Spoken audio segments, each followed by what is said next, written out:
Hey, Rich. How you doing? Good, man. How are you? A little warm down here right now. We're doing all right. Oh, What are you, geez. 110 today? I 102 or three, something like that. Oh, man. And And you yet got, still wearing long sleeves, that's what I was going to say. Sun protection. sun protection. Yeah. Well, you made the comment last year, I think, when I was down there. I mean, the air temperature is warmer than your body temperature. So, I mean, does it really help keeping you cool? That's the theory we'll go with.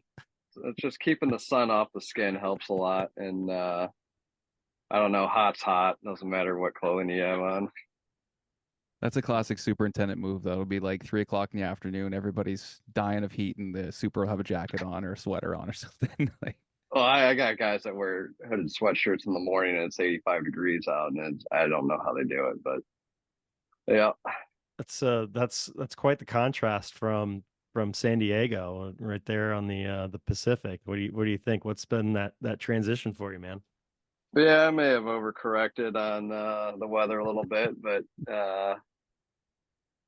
it's similar to Central Ohio, so a little bit more extreme than what we saw in Central Ohio. But no, it's good.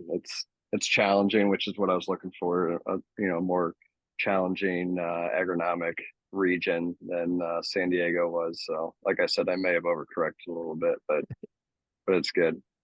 Well, you took a challenge. I mean, you got there, you had the tournament pretty much right away, and then you rolled right into a renovation. Talk a little bit about your experience, man. Yeah, it was well, I mean, we go even further back. I was thinking about this the other day, talking with some friends. 2019 did the renovation at Torrey, and then we went right into COVID, which I think every superintendent can agree was pretty difficult and challenging times with all the labor and all the rules and testing and everything that we dealt with that. And then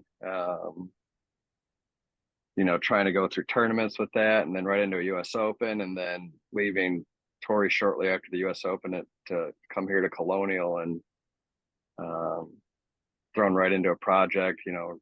Redoing the budget and trying to get everything on track and permitting and all that, and then right into to the project that trying to get done in between events. Um, it was good, a good 3 or 4 year stretch that wasn't a whole lot of days off. I'm still trying to figure out how to take a day off. So I'm trying to get back to whatever you want to call normal. hey, you don't stop, man. That's a busy stretch for sure. Yeah, I have, and I need to work on the personal life a little bit more than I have the last few years, but it's all good. I know you're go go go as you got tied into something else right before this, and what you had the golf course renovation, and now what other construction? You got clubhouse construction going too? But yeah, clubhouse is under construction right now. We're still trying to finish, the a starter building up on the first tee, a range building, ball wash area, and then a practice facility as well down at the driving range. And then we're in the middle of permitting for a maintenance shop right now as well, which hopefully will get started this winter. Not to bring up a sore subject, but you mean the maintenance shop you guys were supposed to build last year? Yes, yes. There's been a Not few one. hiccups. Yeah, there's been a few hiccups, but we're getting closer. I was gonna say I hope you get some time off in the winter to be able to slow down a little bit, but I guess it's just gonna keep rolling. It's still going to be busy, but I don't have to worry about grass dying or growing in grass. It can be a little bit more stressful, I think. But yeah, it's going to be kind of moved out of this shop and having to work from a temporary shop and trailer and that while we're under construction. So it's going to have its own stresses. We talk about a renovation, but I feel like I feel like what you guys did there was basically build a new golf course from scratch. I mean, you guys, there wasn't a single blade of grass on that property that really wasn't touched in some way, shape, or form. Talk about the planning process of preparing for such a massive undertaking. Yeah, I mean, it was a lot. We really, I mean, my big focus was, outside of budgeting for it. I was in charge of uh, procuring all the materials for the project. So I needed to make sure we had everything we needed when we needed it. So we weren't slowing down, or I wasn't slowing down the contractors, which was challenging in itself.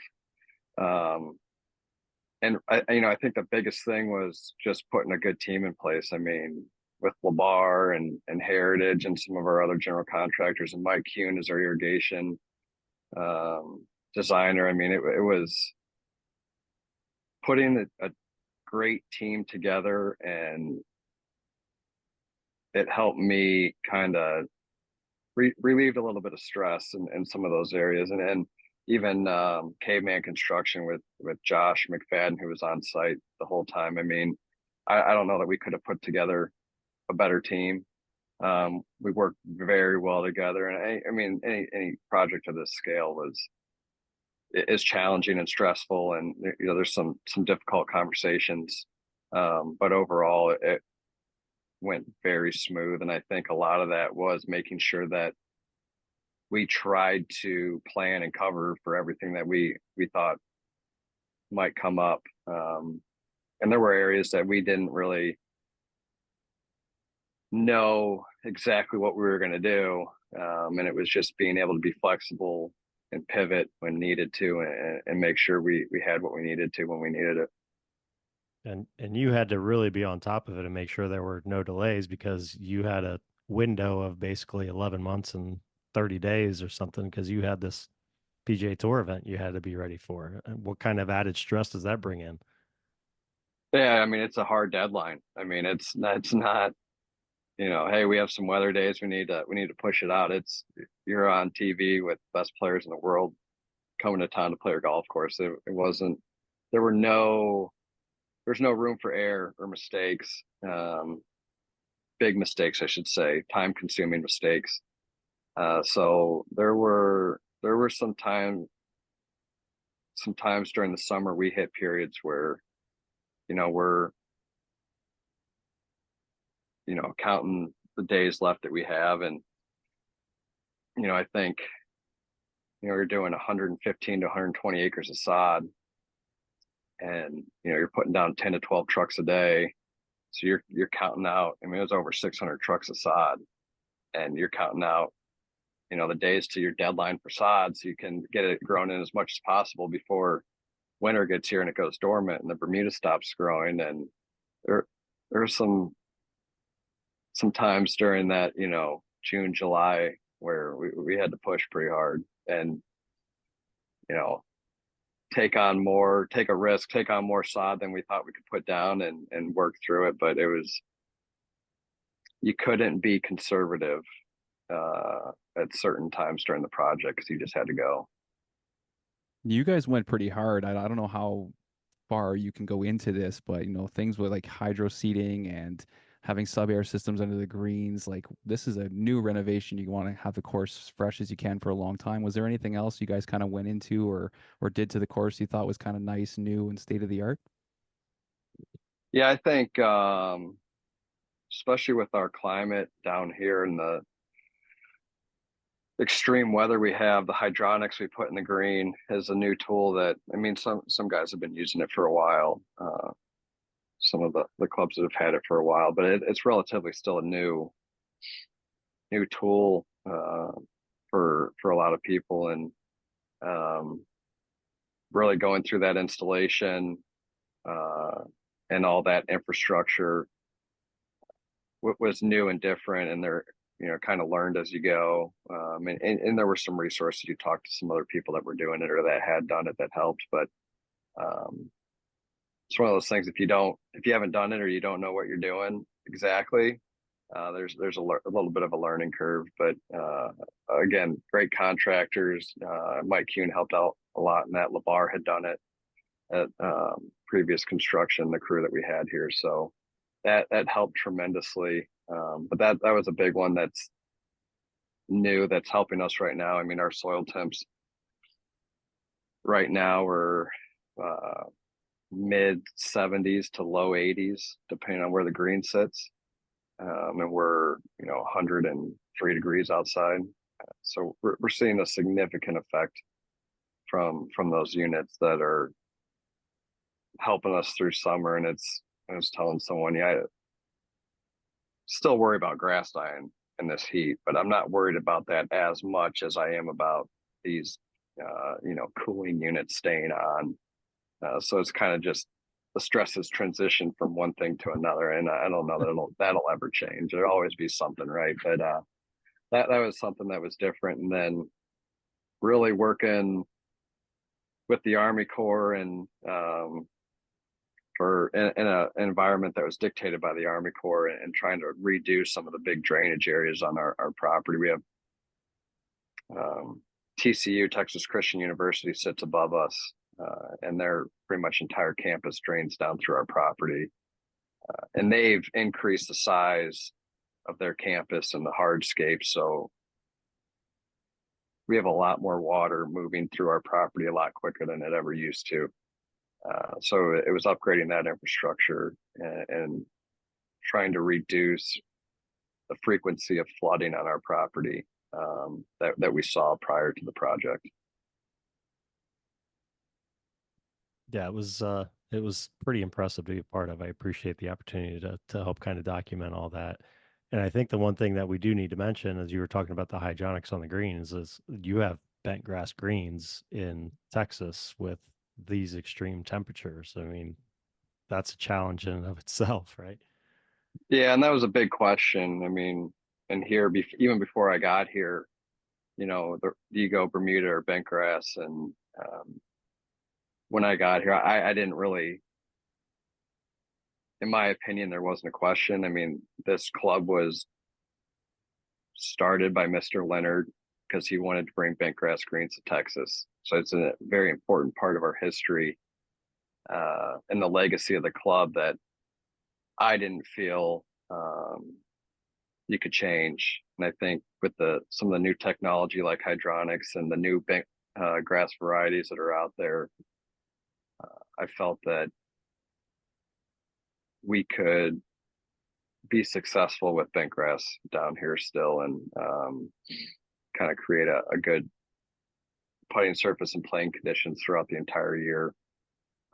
So the membership can continue to enjoy the bent grass greens that Mr. Leonard brought here and to Texas. It's cool. Lots of tradition. I know that Colonial Country Club is known for its traditions, right? It's the longest standing tournament, I think, at the same course. No, I don't know that off the top of my head, but I read that one today. Thought that was kind of cool. You've been a part of Yeah, three of those now, right? Has that been a fun tournament correct. for you? Yeah, it's a little bit different. I'd say it's more similar to the Memorial in that it was a club run tournament. The difference here, our members are very involved. We have a large tournament committee and a very active membership when it comes to the event and hosting this event, which I think makes our site very unique. And I think that's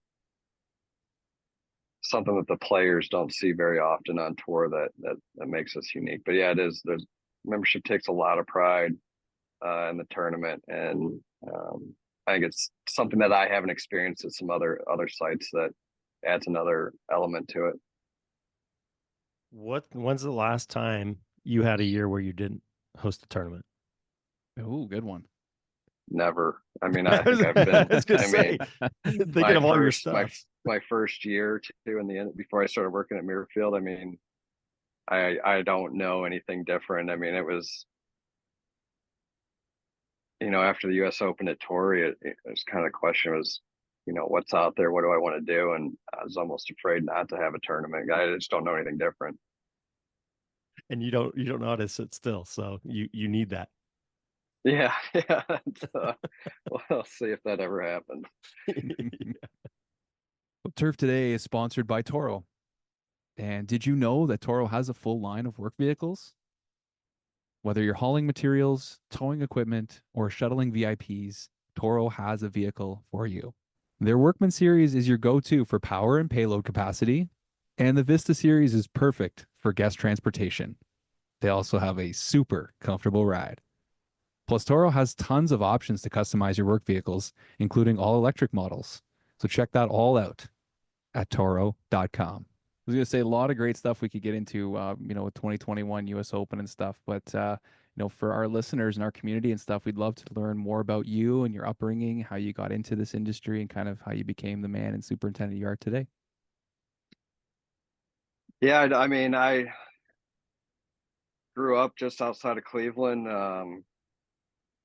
Played sports my entire life, soccer, basketball, baseball. When I got to high school, soccer was my main sport, but I enjoyed playing golf. I kind of started at a young age playing with uh, my dad and uncles and grandpa, and always loved golf courses. And probably like a lot of people, I had really no idea what I wanted to do when I went to college. Ended up going down to Ohio State and thought I wanted to design golf courses and went into landscape architecture. And I did about a year and a half in the architecture school and realized that's not really what I wanted to do. And, had some friends that worked on golf courses that were in the turf program that I grew up with, and started working on a golf course that year. I think I was 19. So I got in late, and then worked a couple summers on a golf course. And then as I was finishing up college, thought, me and a buddy, like it'd be cool to do tournament golf or see what that was about. So we went and applied at Muirfield, and I think Lucas Lowndes was the assistant at the time, hired me, and Jake Gargis was there, and obviously Paul B. Ladshaw was the director at the time, and just put my head down and did whatever I was asked and worked my butt off and had a great first tournament. And before I had started at Muirfield, I had set up called a post-grad internship over in England, that if I wouldn't have done that, I probably would have stayed at Muirfield that summer, but had already committed to it and got a visa and everything. So I right after I graduated, flew over to England, did 6 months over at the Grove in London. Realized that management golf or resort golf wasn't for me. I wanted to go back to Muirfield and worked there for the month of October. And then there were so many turf guys at the time that they sent me down to Ocean Reef Club, and I worked at Card Sound for Sean Anderson and Mike Slack, and actually did that my first 2 years at Muirfield. First two winners there. And then after that, there was some movement. I think Kevin Cooper left and Scott left and Pavalko left, who's I think hosting BMW Championship right now. There's some movement. So I stayed on full time and kind of worked my way up and made it up to first assistant after 8 years, 8 years, and then had the opportunity to interview at Torrey Pines, which had already been selected for a US Open in 2021 and had a tournament. And I thought it was a unique opportunity and go see something different on the other side of the country, and interviewed there and got the job and spent 6 years there. And after the US Open, knew I wanted to do something different, and the opportunity at Colonial presented itself, and it's kind of where I'm at today. So obviously working for Paul and working alongside some pretty stellar individuals as well. What are maybe some of the key lessons that you learned during your time at Muirfield, and just maybe through some of your other mentors along the way? Yeah, I think I mean, to this day I try to replicate what we had at Muirfield. I mean, it was very unique culture and group of guys that I wouldn't say it was cutthroat, but we challenged each other. We knew kind of who was next in line, and we worked so much at Muirfield that they all those guys really, they're to this day they still feel like family, and they are family.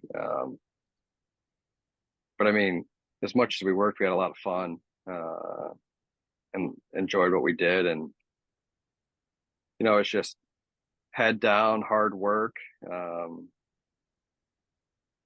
trust the guys ahead of you, and what they're teaching you and what they're doing, and the direction they're leading. And it wasn't, and I don't know that it was different from what goes on today, but I feel like there's a lot of guys out there that are always looking for that next dollar or that title, and I just didn't feel like that at Muirfield. I think we kind of knew that our time would come at some point, and had a lot of trust in Paul B and Jake and Lucas and those guys ahead of us, that they'd give us all the tools, and eventually, our time would come, and it has for a lot of us. I think to see where all those guys are that we worked with and came up with over those 5 to 10 years, so it's pretty cool to see where everyone's at. So I'd love to have you expand upon that, because I think I see a lot of people that take a job just to get that new title. But you were patient. You were there at Muirfield for 7 or 8 years, buying your time in hopes of the right opportunity came up. I would assume there were potentially some other opportunities that came up. Why was it that you decided to be patient and continue learning at Muirfield until you took that big step? I was always learning at Muirfield. I was always given enough responsibility, and we saw so much at Muirfield, and I was still having fun, and enjoyed the people I was working with, that I felt like I could kind of sit back and wait for what I felt was the right opportunity, and maybe what Paul felt was the right opportunity, or it just didn't feel like there was a rush to get out of there. I love Columbus.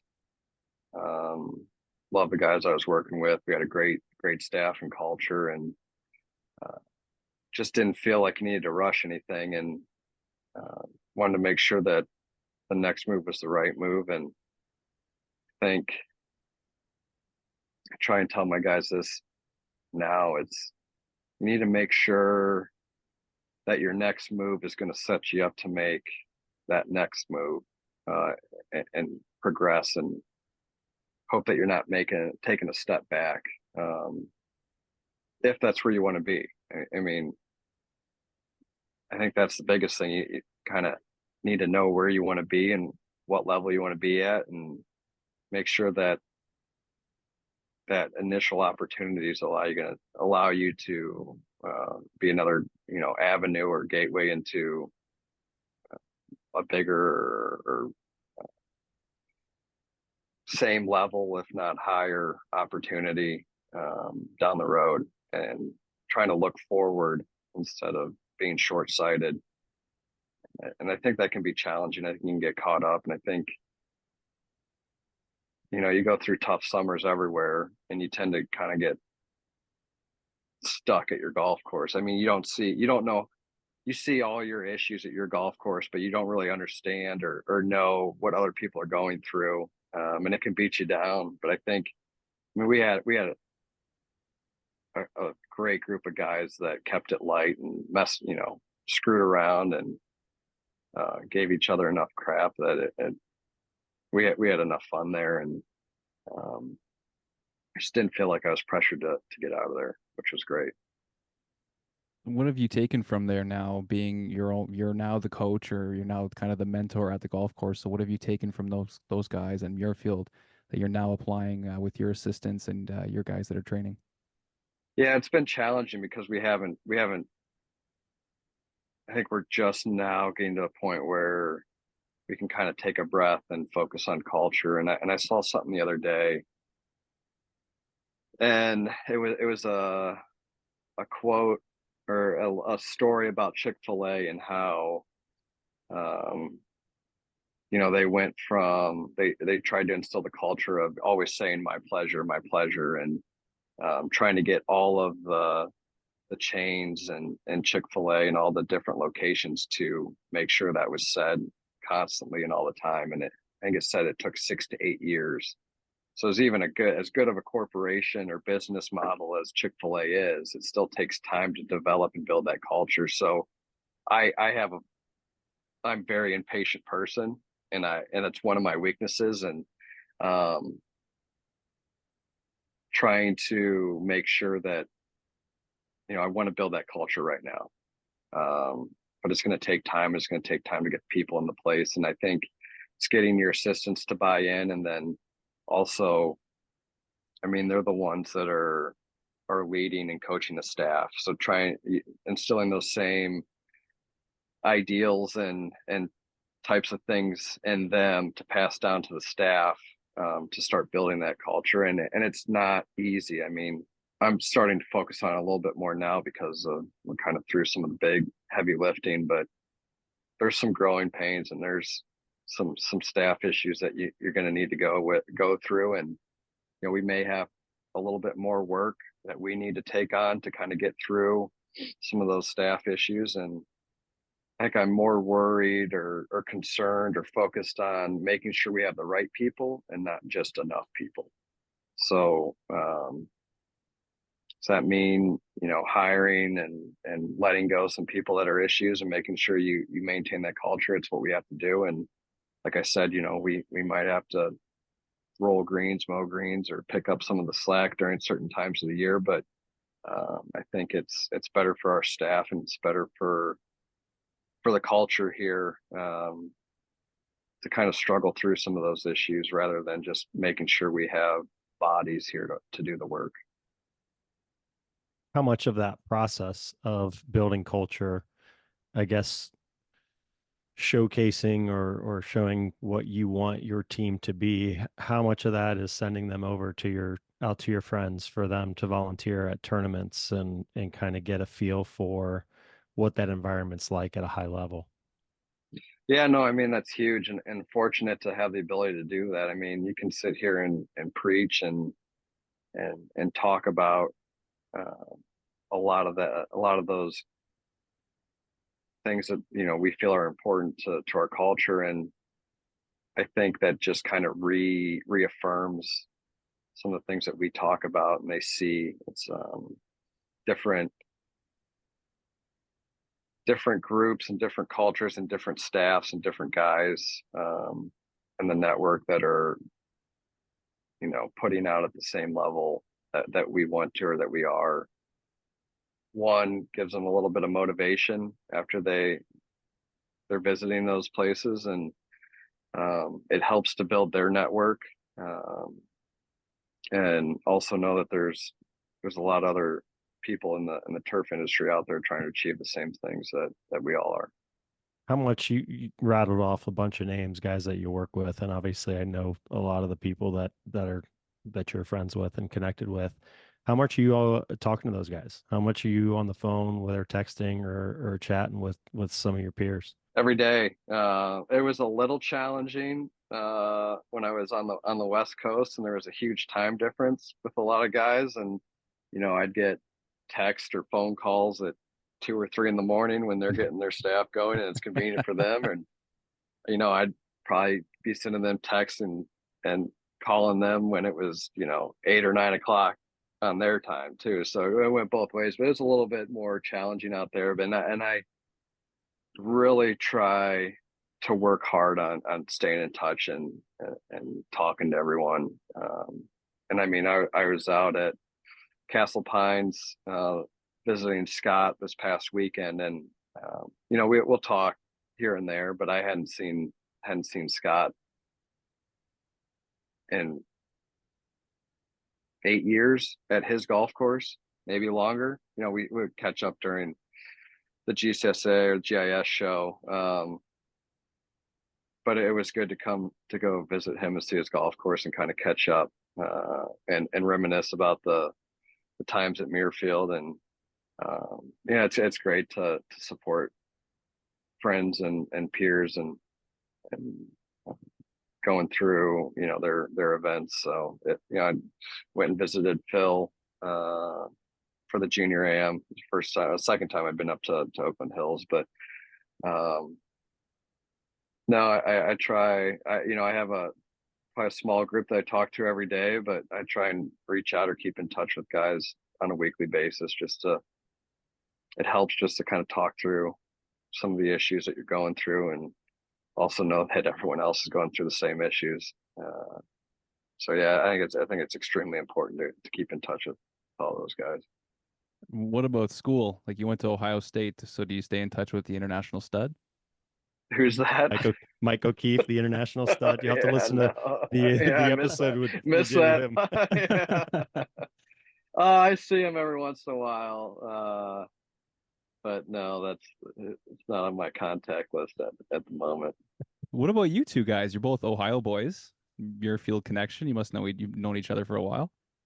He saw enough of me last year. He's Yeah, fine. He's Yeah. fine not seeing me for a little well, I while. mean, you talk about that. I mean, we trade texts back and forth and talk, and I mean, I feel like we cross paths quite a bit. But that connection kind of leading to the documentation of the golf course, I think that was a huge part of our success and keeping our membership kind of in communication and let them know what's going on the golf course. And I know our membership absolutely loved it and loved all the videos, and that was something that I really hadn't thought about.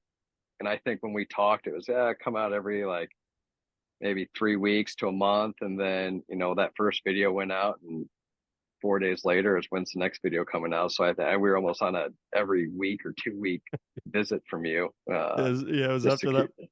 that first one. The initial plan was come out about once a month, and I'll just send you videos. I'll take stuff with the drone and I'll send it to you. After a week, you're like, no, no, no, no, that ain't gonna work. Get back out there. Yeah, that went out the door real quick. Yeah, yeah. But no, it's those little things that and staying in touch with everyone, that you never know what may come up and what certain people can help with. So I think it's important to keep an open line of communication to friends in the network. So one thing I always find kind of fascinating, and you mentioned going out to visit Scott, and I know a lot of guys come down and visit you during tournament time. How much of you being there to support a friend, or when your friends come in to support you, how much are those people serving as like therapists versus agronomic consultants to kind of help keep you off that ledge? Oh, that's 100%. That's all I'm looking for. It's kind of taking your mind off of things and laughing, and just having someone there to kind of just like an added comfort, a layer of comfort, when they're there and you're making tough decisions and you're going through some things leading up to an event. And I think that's all I try and be at. I'm not going to go up and nobody wants me raking bunkers or mowing greens right now.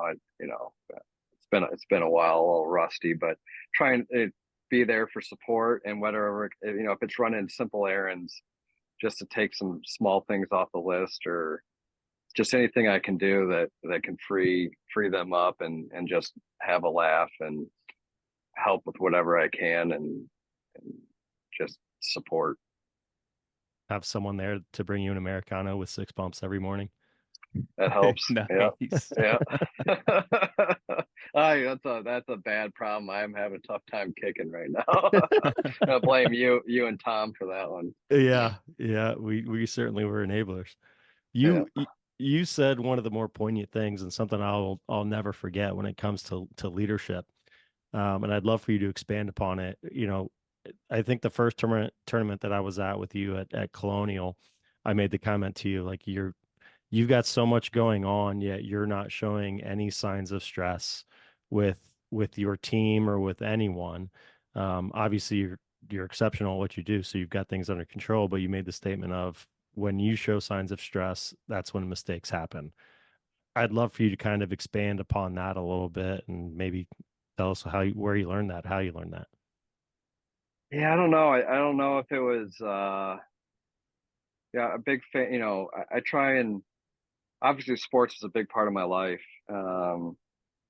And try and Nick Saban, one of the greatest to ever do it, and Urban Meyer, what he did at Ohio State, and obviously a Buckeyes fan, and some of the great coaches in history talk about Belichick and what he created at New England, and but also athletes that Michael Jordan and Kobe Bryant, some of the guys that were just different, and prepared differently than everybody else, and were some of the greatest athletes that of my time.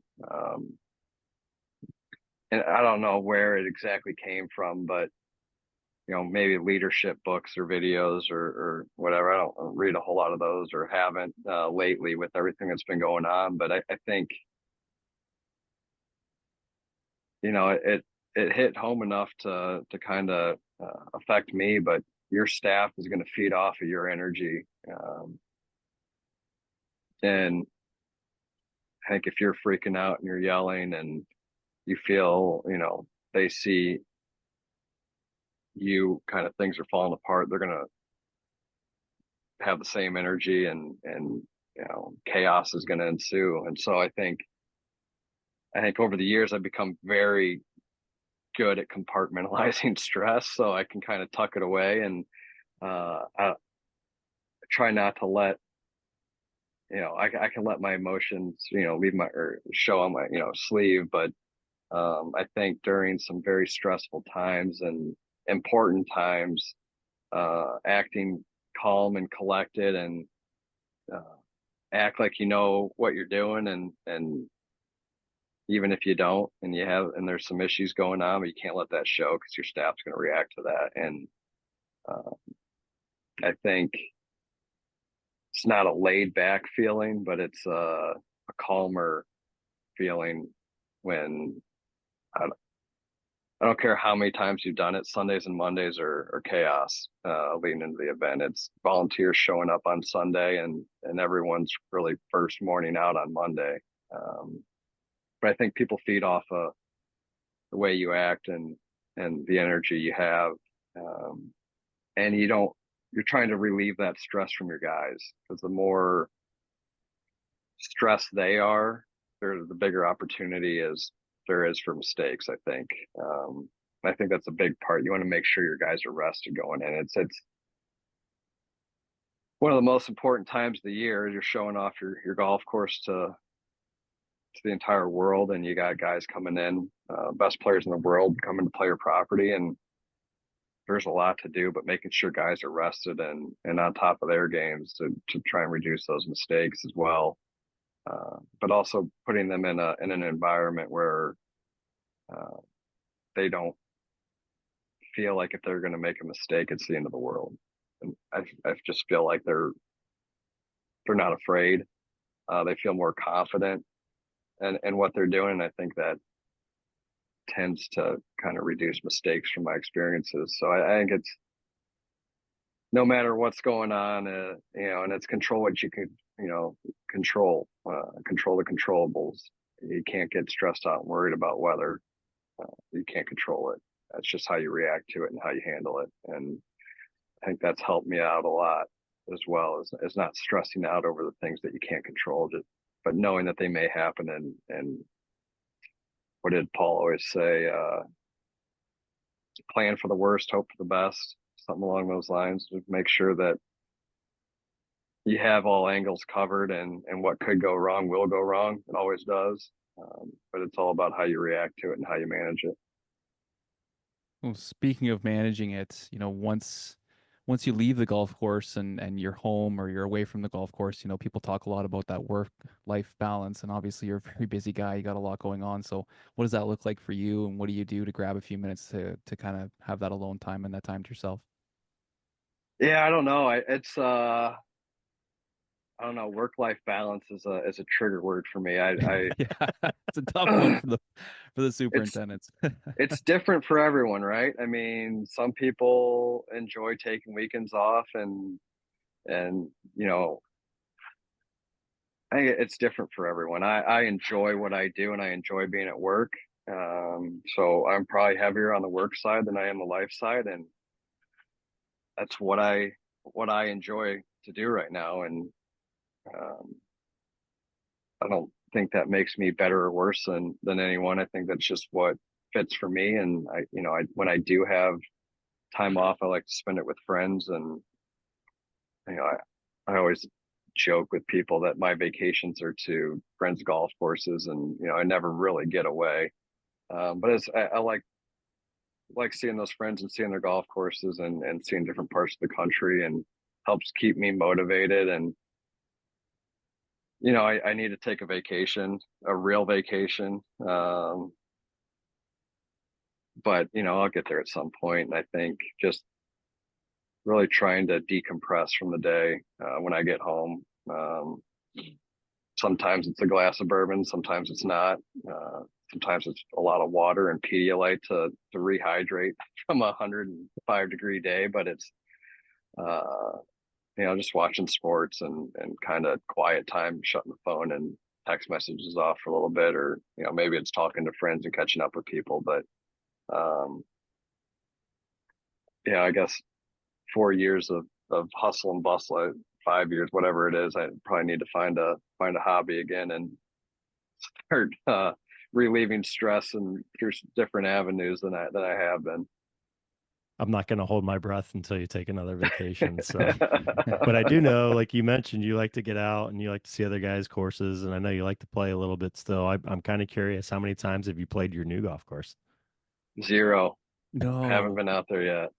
So I didn't want to. So like we're limited to 100 players a day right now, and there was a high demand initially, and I didn't want to take someone else's spot.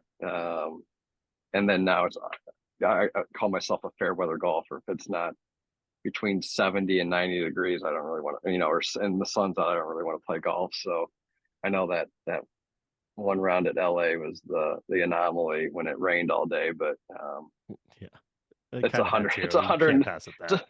Oh yeah, but it's 100 degrees here at 4 or 5 o'clock. It's I'll get out at some point. But yeah, just haven't yet. But yeah, you're still, we were talking the other day. You said there's still guys out there playing, teeing off when it's already 110 degrees at noon or whatever. Yeah, that surprised me. It was when I got, or when I arrived here, I was like, oh, they probably play in the spring and the fall, and it slows down in the summer and the winter. And I think one of the first hot days here is, first hot weeks here when I first got here was 100 some degrees, and people were teeing off at noon. And I was like, people down at the range just grinding, and I was just like, wow, it's different place. Um, and I guess you grow up in this heat and you're acclimated to it. It's just another summer, right? But No, part of it. yeah, yeah. So And you guys are a pretty active club, right? I think a lot of people maybe have a certain perception of tournament golf courses and, something as prestigious as Colonial. But I mean, you have an active membership. You play a lot of rounds typically, don't you? yeah, I mean, it's all relative, but we do about 30,000 rounds, or we have done 30,000 rounds here in the past, and we're looking at that and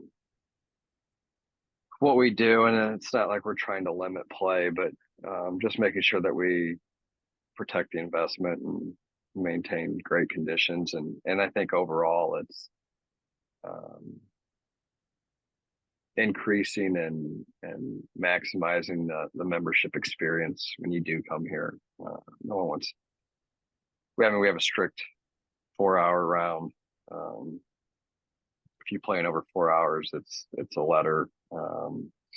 But it's trying to. I think the last 2 3 years we've really focused on trying to increase the membership experience at the club. And I think conditioning of the golf course, but also when you're out on the golf course, you're not starting and stopping waiting for play and all those things. So we're in a big transition period right now, which is exciting. I play with some guys that'd be getting a letter for sure. 4 hours.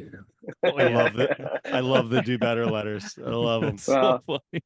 well, and I came from Torrey, where an average round was 5 to 6 hours, and most of that time was spent taking pictures by people. So I've seen both sides, and it does affect. I don't like waiting on slow play, but I also don't like being rushed either. So I'd probably be getting a letter as well. You Well, mentioned earlier the hydronics and some of the technology. I think technology is obviously changing the game a little bit.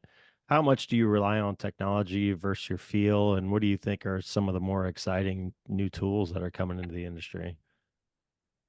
Well, I mean, that's the tough part too, is there are so many tools out there now, and technology has increased significantly um, from when I first started. And I think it's important to utilize technology in those tools, but also, I mean, they are what they are, they're tools.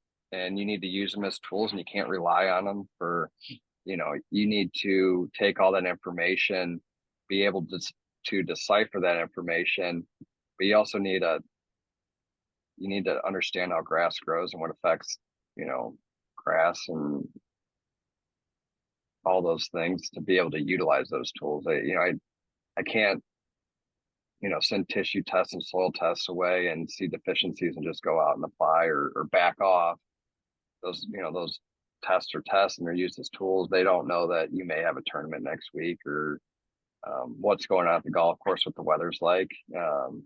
Moisture management, that's the big challenge right now with that we're going through with these moisture meters. And they're a great tool, and they're a great tool when I think we started checking green when we started checking greens, was with a knife or a soil probe, and he did it by feel and kind of experience of when you start to see grass dry out and stress. And it was a good tool to even out greens when it was introduced, and be able to check greens more effectively and quicker.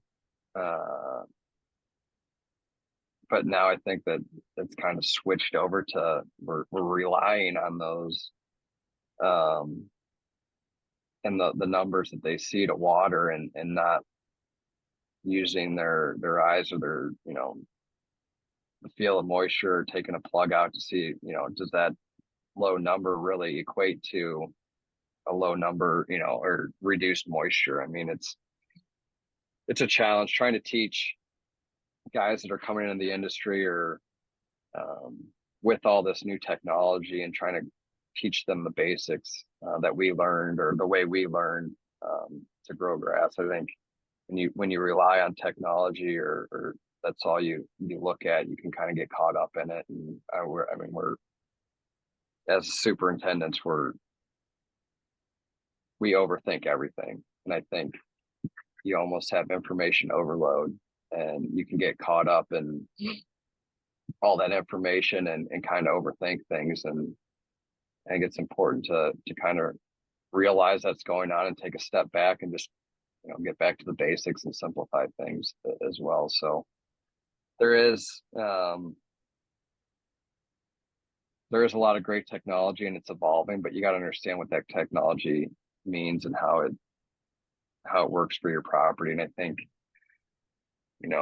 what does that moisture meter mean, or what does the new GS3 ball mean, and the data that it's collecting, and how is that data, what do those algorithms look like? And I think that you get caught up in the trueness and the smoothness, but understanding how that data is collected, and I think is important, because you can manipulate data, right? You can adjust your practices to manipulate data and get the numbers you want, but it doesn't mean you necessarily have the best playing surface, or you're doing the right thing. So using that technology, but making sure you're not relying on it, if that makes sense. Very well said. Very well said. Boys, want to have a little fun here for a couple minutes? we had a cool question sent in. I think all three of us can answer this one. Don't know if we've ever dove into this one or not before, but somebody asked, I believe it was Andrew Gunning, reached out and asked, worst irrigation repair you guys have seen. So you guys can Well, wait and think about it for a couple minutes. You want me to go? I've been thinking about it a little bit. Actually, mine would be an obvious one because there's only been one big one that comes to mind. But if you guys want to go first, you're more than welcome. Well, you've had time to I think of it. Fire away. yeah. So back when I was a AIT, I guess, I'm trying to think of this, was years ago. AIT, we had a massive mainline break on 11 fairway back at Canada. So big par five, right in the middle, right in the landing zone. It was a big break. We lost a lot of turf and everything. So we had the pump shut down. We had everything dug out. It was like a hole you could basically walk down in, and we had a few people in the hole. And so it was a long, long day trying to get it figured out. And I don't remember all the logistics about it. It was, trying to get the pipe fitted was kind of the last piece of the puzzle. So whether it was a Harco or a glue or whatever we were doing, was kind of the last piece of the puzzle. So we're all out there. I'm at the bottom of the hole, and we're trying to get this thing to go in, and we can't get it to work. We got the mechanic out there. We got all the kids out there. It's just not happening. Members are walking by. Golf is still happening. So we got the nets out. Balls are flying, and so I'm down at the bottom of the hole. I look up, and this gentleman's taking his pants off beside the hole. And I look up even higher, and it's our fairway mower. The guy's 75 years old. He's been cutting fairways for years. Was a long time pipe fitter in Australia. He's here back living in Canada, just mowing fairways. So he takes his pants off. He doesn't want to get his pants dirty. He gets down in the hole in his underwear, and he's like, "You guys don't know what you're fucking doing." And within 4 minutes, we have the pipe all together and everything. It's all taken care of, and he's back out toweling off. But the best part of it, right when we're about to kind of get the fitting done or kind of, get the pipe put back together, he's pushing really hard, and our mechanic's at the back holding the pipe, and he's going, "Bill, you better not shit your pants." Oh, fuck. Won't forget that one. No, so we got that all filled back in, and yeah, I'll never forget that. Just looking, what are we gonna do? What are we gonna do? You look up, and the guy's taking his pants off. Wait a minute. It's that kind of party, huh? Oh, Jesus. It's The last funny. thing we needed. You So how got about you anything, guys? Mitch? Any memories? Big breaks? I mean, the one that I think it was my first year at Torrey, and I believe it was Thanksgiving, and I get a phone call at like 5 o'clock in the evening. There's an irrigation break. It's like, how bad is it? And it's like, it's a pretty nice sized geyser. And I'm like, all right, I'll be in. So Thanksgiving Day, worked in the morning, heading back to work, and I can see it. I mean, it was a few holes away from when I passed the clubhouse there, and I could see it. I mean, it was a 40 or 50 foot geyser. It was a mainline break, and I'm driving out, and I'm already not happy. Um, and there's a dad and his son playing on 18, and he stops me. And he's like, "Hey, did you know there's an irrigation break?" And I was like, "It's 5 o'clock on Thanksgiving. What do you think I'm doing here?"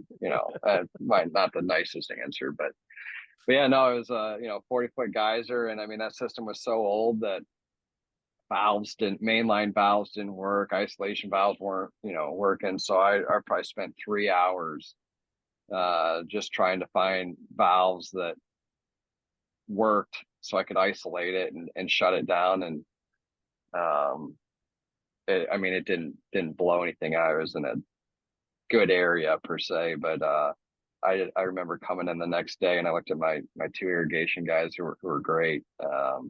I was like, I turned a bunch of valves off. I'm not sure what's off out there, but between this hole and this hole, you might want to check everything.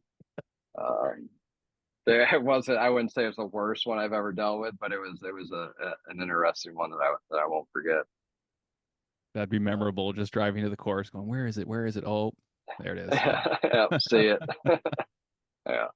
You guys have certainly spent a little more time in the trenches than I have, but the thing that I can recall most recently was when I was out at Grass Clippings and doing the story with them last year, and they were kind of going through the process of lights being installed and all that, and talking to Scotty, and he's talking about, you know, the as-builts and all these plans that just aren't accurate and all that. And he's talking about all these different breaks that they've had guys drilling in the lines and all that. And he's like, I think we're in a good, I think we're in a good spot. I think we're in a good spot. So I think we're in the middle of his interview, either in his interview or where I was just getting some B-roll. And the next thing I know, this massive geyser just starts going up. So it's, you know, in the background of his interview or my B-roll, you can kind of see it in the distance. He's got this massive, you know, again, like Rich was saying, like a 40-foot geyser just going bonkers in the background. I don't know if it made it into the final cut, but that was a fun one. Wow. Scott, we're gonna have to end this now. You're gonna want to go deal with that. Yeah, yeah, exactly, exactly. Try. I think you got interrupted on the radio. He's like, yeah, yeah, I can see it up here. Yeah. So it was great. Irritation, right? It's always Oh something. yeah. Oh yeah. Even when it's new. Yeah. Well, we don't want to keep you all day here, Rich. This has been fantastic. We really appreciate you offering up your time. Was there anything you wanted to talk about? Any stories? Any advice you have for the younger generation kind of coming up? Well, I could go on forever with the younger generation, but I think it's, I think it's important for the younger generation to make sure they know what they want to do, um, find a good place that fits for them. You know, it's a good fit for them, and not worry about the name of the golf course or the title they have, and be patient. I think I see more guys bounce around thinking they're going to gain more experience by going to, five different clubs in 5 years. Um, and I think that, if I if I see that on a resume, it's a red flag. It's This guy doesn't seem like he knows what he's doing or wants to do, and he's going to be here for a year and probably move on. And that's not the team or the culture that I'm trying to build. But it's kind of the same advice I had is be patient, continue to learn. Your time will come. Um, money will come. I mean, I think we've all, eaten ramen and plain bread to get through some tough times, and not necessarily able to enjoy everything we want to enjoy when we're younger for lack of money. But I think that helped me out the best was knowing that, and trusting the people ahead of me that my time will come, and I think everyone's time will come. But making sure you're at a place. I mean, there's a ton of great superintendents out there, and they're not necessarily at top 100 clubs, but you potentially learn more from them and certain roles, and instead of just being a number or caught up in the mix at some other clubs. And um, also, it's not for everyone. So I think making sure you find the right fit for you and a place where you're going to learn and develop and mature is more important than a title and a name. Um, I think the guys, the superintendents at those clubs have, a lot of clubs have enough connections where they're going to help you progress, and they want to see you progress. I think it's just being patient, making sure you're learning and you're in a good place, and it's going to help you develop and set you up for where you want to be. That's great advice. Great advice. But yeah, man, appreciate you coming on and excited to see how things continue to evolve there at Colonial. Can't wait to stop by again. And again, just keep watching you grind, man. You gotta go take a break already, would you? Yeah, yeah. No, thank you guys. I think need to listen to more of the podcast, but getting stories out there, different superintendents and guys that you might know but not know. If that makes sense. So it's a very small industry and tight knit group of superintendents that I think you guys are getting the message out. It's great. Appreciate that. Yeah, buddy. Excellent.